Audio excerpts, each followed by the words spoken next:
Welcome to the latest edition of Down the Right Field Line. We're going to be talking about the most recent road trip. We went through Atlanta and Cleveland. It's almost like '97 all over again. How did the Marlins do on the road? All that and more coming up next.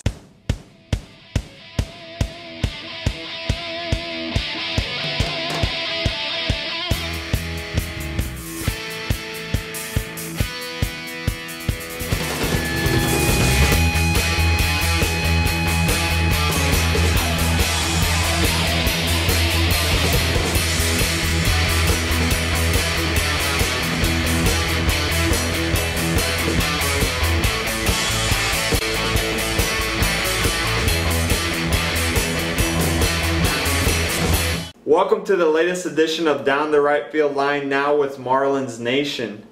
The Marlins went out on the road after finishing 3-2 at home. They look to improve their road record, which has been really good in the month of May. Their first stop was in Atlanta, and this was the first time in the 2012 season that the Marlins and the Braves would be matched up. The Marlins could, get into that class of being an elite team, which the Braves obviously have been through the past few decades. The matchup was Mark Buehrle and Mike Minor. It was a matchup of two lefties, so it was a good matchup, and we were going to see exactly what we were going to get from both of them. Mark Buehrle, he does his thing, and he took the game into the fourth. The Braves did score a run, but the Marlins came back. Currents hit the ball in the gap, 2-run double. We ended up scoring 3 runs that inning. The story in this game was Giancarlo Stanton. The Braves had a chance to come back. They had second and third, 2 outs. Hayward was up, and he hit a shot down the right field line. And Stanton, you saw him in his football mode, running down, dove, made a tremendous catch. He was actually fully off the ground on MLB Network, and that ended up being the second best play of the entire week. So just the situation which he made it in, and just the catch itself was just tremendous. There was a play where Uggla hit a liner to Hanley, and Hanley turned around, was kind of stumbling, made a tremendous throw to first base actually, but Gabby couldn't pick it out. But you're just really starting to see Hanley comfortable, and you really like to see it. He's backhanding balls, he's going into the hole a little bit more, and you're really starting to see the speed come into play. Because then in the top of the 5th, we had Infante at first, we had Jose Reyes at third, and you had an inclination that there might be something going with a lot of speed on the base path. Infante took off, McCann threw it to second, and Reyes, as soon as that ball went over the pitcher, he took off. And Uggla kind of looked like he wasn't ready for it either. He caught the ball, threw it back home. Reyes was safe. And you kind of saw like the Braves were a little flustered by the running game of the Marlins, because they were running all over the place. And that's how we're going to win this season, with speed. That's why we got Reyes. That's why we need Bonifacio and Hanley running around. Another bit was Stanton hit a 2-run shot in the 7th. Stanton struggled in April with his offensive numbers. He's really picking it up here in May, and he hit another home run here in Atlanta. And Mark Buehrle, decent start for him. 7 innings, 6 hits, 4 earned runs. But his thing is innings. If he can go 6, 7, 8 innings every outing, he's going to allow his fair share of runs. But our offense showed up, our speed showed up, and our defense showed up. So that's why we won that game. What helped us win in Game 1 didn't show up in Game 2. We had terrible defense. The speed wasn't working. We couldn't get hits. We couldn't score runs. The lineup just looked like it just went through a total transformation. There was a play that I saw that I was really upset about, because Bonifacio is not a center fielder yet. He's still a super utility person. And there was a play where he was running towards the direction of Giancarlo Stanton, and you kind of saw like he's trying to take over. He ends up sliding, doesn't make the catch. Stanton crosses in front of him, and that was a big play. It got the Braves a little bit of momentum. They ended up scoring, and in that play, if Mike Cameron, for instance, you can't really compare it to, but Mike Cameron would have made that catch, because he knows that he has the right to that ball. And even though Stanton backed off at the last minute, he needs to make that play. And I think Bonifacio would have made that play if he would have taken charge. There was another play with Lomo diving and in right field. Didn't make the play. That scored another few runs. And, you know, again, just sloppy defense. And it didn't help that we were going against Beachy, who's been posting some of the best ERAs for starting pitchers in the majors. So he ended up being himself. I mean, he pitched a complete game shutout. We couldn't score any runs off of him. He was dominant, and you know, I've never really thought a lot about Beachy, but in this case, he really showed up. 9 innings, 5 hits, 6 strikeouts. In comparison, Ricky Nolasco, 4 innings, 7 hits, 4 earned runs. You can't allow that many runs when you have a guy leading the league in ERA. So, you know, day and night between Game 1 and Game 2. Rafi, what were your thoughts on this series? The fact that we looked so good in Game 1, but we looked so bad in Game 2. Yeah, this was a definite case of Jekyll and Hyde, both offensively and on the mound. In Game 1, you had a brilliant performance, gutty performance by Burley, and then in Game 2, Nolasco just couldn't get in the rhythm and had to leave the game early because, well, the Marlins needed to score runs. I think in that situation, Ricky was, I believe, at 79 pitches, somewhere up there. So he could have continued, but the Marlins were struggling to score runs, and so he had to be removed from the game. And then relief-wise, the relievers couldn't get it done as well as Galdan and the rest of the guys proceeded to allow 3 more runs. So just overall, you saw a Jekyll and Hyde series. I like what I saw in Game 1, that the Marlins were able to, like you said, get on base and use those wheels to their advantage. And then in Game 2, just complete non-Marlins baseball. And these are 2 starts in a row for Ricky within the National League East that it's not working. And I think he has to tweak some things here and there. But, like I said, just 2 Jekyll and Hyde games overall. So with a 1-1 split in Atlanta, the Marlins headed over to Cleveland and to do a rematch of the 1997 World Series. Now, there were a lot of people tweeting and, you know, Facebooking about this series. Marlins Nation actually had a trivia thing going on about things from the 97 World Series. So very, you know, fun times for Marlins fans just because it brings back a lot of memories.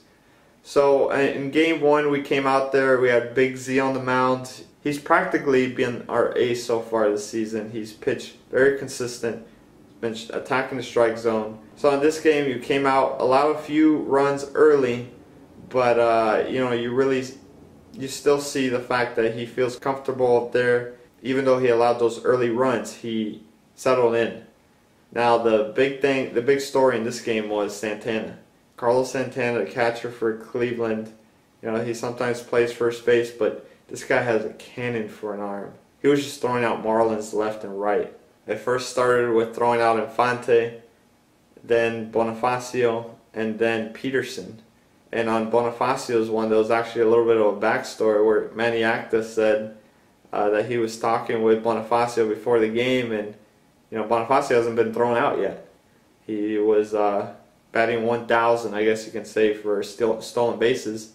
And Acta said, well, this guy Santana, he's going to throw you out. He's going to be the first guy to throw you out this season. And Bonifacio said, no, I'm going to run the first chance I get. And he did. He took off. Santana made a tremendous throw. And to make matters worse, Bonifacio jammed his left thumb. Eventually he went on the DL. And that's a big loss for the Marlins because he was one of our hottest hitters. And we can't have guys like that who've been such catalysts for this team go down. Heath Bell came in the 9th. You know, no drama in the 9th, I guess you can say. You know, we're starting to see a lot more consistency out of Bell, which is also something that we want to see. So Rafi, you know, out of this game, you know, a lot of positives. Bonifacio getting hurt, definitely a big negative though. Yeah, Robert, there were a lot of positives in the game. particularly guys stepping up in situations where they didn't necessarily get a hit. The Marlins didn't get any RBI hits. It was a ground out by Infante, sac fly by Dobbs, and then the sac fly by Hanley in the 8th. So just the fact that we were able to score without getting hits was big. And I thought what was also big was Zambrano's performance. It was gutty, you know, despite allowing the 2 runs early and walking 5 batters, he was able to grind it out in the last 7 innings. And that was huge for Zambrano and huge for his psyche. He ends up getting the win as the Marlins score in the 8th. The walk by Peterson in the 8th to extend that inning and later come around to score on the sac fly was huge. In an inning where you didn't know how this team was going to get on base or do anything, the fact that they were, you know, they scratched and clawed for runs, but they weren't getting on base as much as you wanted to see, so that was huge, I thought. Going into Game 2 of the Cleveland Indians series, the Marlins just looking to stay consistent, stay offensive, and, you know, really, you know, put a lot of pressure on Cleveland. Just like in Atlanta in Game 2, you know, our offense didn't show up. We were facing Jeanmar Gomez, and we couldn't score anything off this guy. And their bullpen just kept the pressure on us, and they ended up shutting us out. Cleveland was only able to score 2 runs off of Anibal Sanchez, which is, you're really starting to see him also put some consistent starts together. When you lose 2-0, after having a game in Atlanta where we score 8 runs, to lose 2-0 is really painful. If you lose 6-0, it's a different story. It was just really frustrating because we just couldn't get anything done.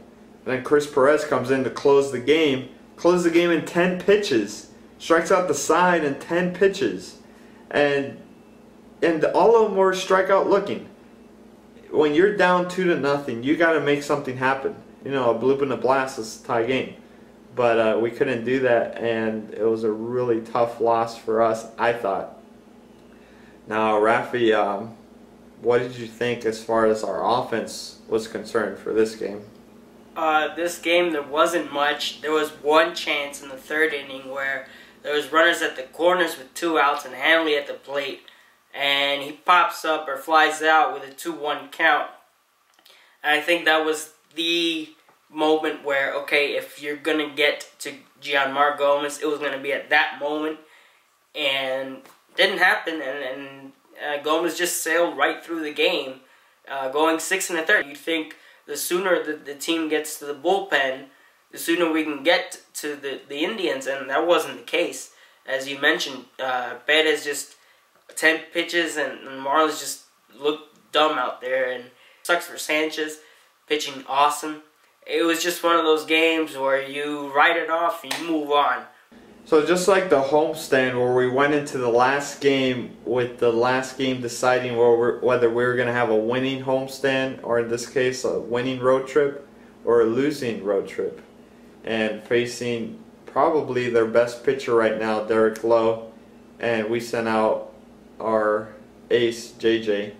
And JJ, again, you know, starting to look a lot better. Having a lot better month of May than he did in month of April. And at the end of the day, his thing is confidence and attacking the strike zone. That's exactly what he did.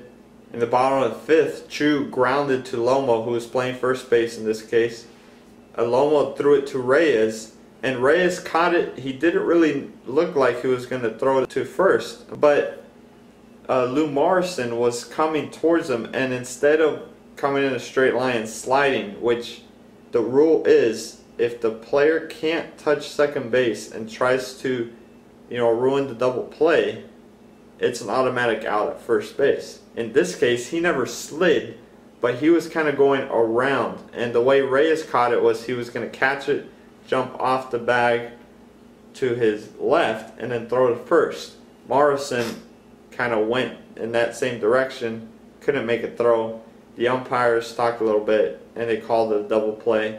JJ ended up having a great outing, 7 innings, 5 hits, 1 run, 4 strikeouts. So that's the JJ we're used to seeing.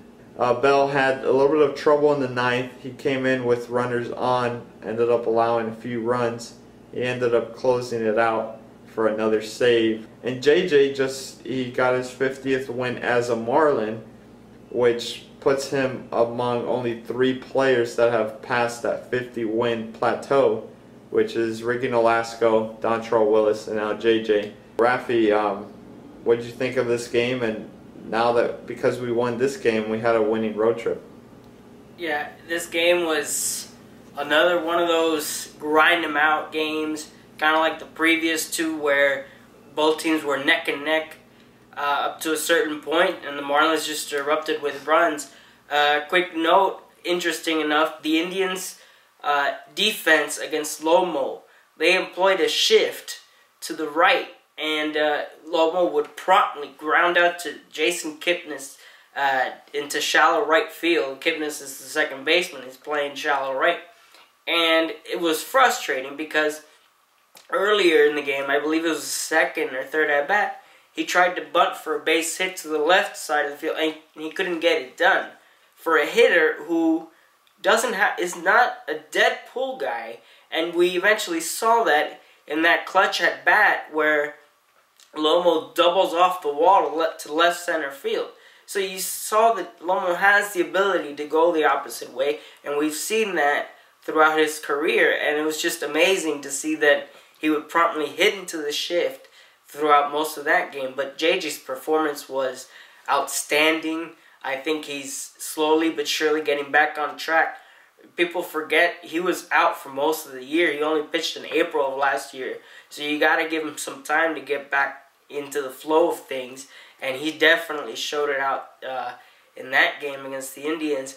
And Heath Bell coming in, you know, I don't fault him to go right after Jose Lopez. Lopez promptly hits that double to score the run, and, you know, that's fine. He ends up getting the next 2 outs, one of them bringing in the other run. But that's the important thing, is that Bell got the save. The important thing is that the Marlins got the win. JJ got the victory. And overall, it was a great game. And with that victory, the Marlins finished off the road schedule for the month of May. And the road schedule for the month of May for the 2012 Miami Marlins is 11-3, which is second to only the 1997 World Series champions, which had 12 wins in June of '97. I also wanted to remind you guys, send us videos of your comments, of anything you're feeling about recent news in Major League Baseball. We have a special segment for you guys so that you can send us these videos and we'll include them in the show. And even if you don't want to send us a video, tweet us at something and we'll include you in there anyways. I know a few of you guys have been sending us some questions, but we've been really hoping to get a video in there. That way, you know, even if you're a Marlins blogger and you want to get a little bit more exposure, definitely welcome to show off in our show. So make sure to send it to us either through Facebook, tweet it to us, email it to us, downtherighfieldline@yahoo.com, and also follow MiamiMarlinsNation.com and stay involved. This is a Marlins community. This is where you guys want to be. As for now, that's all we got. We will see you after the next homestand. But for now, we'll leave you with our random video of the week, which we like to call The Major Freak Out. Later.